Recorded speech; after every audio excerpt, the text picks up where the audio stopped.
2025 ജനുവരി 15-ന് 150 വർഷം പൂർത്തിയാക്കുന്ന സർക്കാർ സ്ഥാപനം ഏതാണ്? ഇന്ത്യ കാലാവസ്ഥാ വകുപ്പ്. ഡിസംബർ മാസത്തിൽ കേരളത്തിൽ ഏറ്റവും കൂടുതൽ ചൂട് അനുഭവപ്പെട്ടത്? കണ്ണൂർ വിമാനത്താവളം. തൃണമൂൽ കോൺഗ്രസിന്റെ സംസ്ഥാന കൺവീനറായി നിയമിക്കപ്പെട്ട മുൻ കേരള നിലമ്പൂർ MLA PV അൻവർ.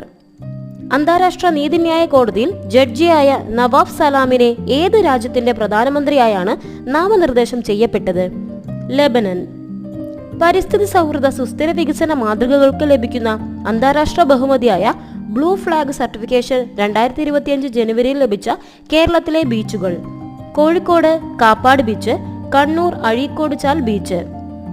പുതുവർഷത്തിൽ നാവികസേനയ്ക്ക് കരുത്തു പകരാൻ പ്രധാനമന്ത്രി നരേന്ദ്രമോദി കമ്മീഷൻ ചെയ്യുന്ന യുദ്ധക്കപ്പലുകൾ: INS സൂറത്ത്, INS നീലഗിരി, അന്തർവാഹിനി, INS Vagsheer. Spanish super cup ഫുട്ബോളിൽ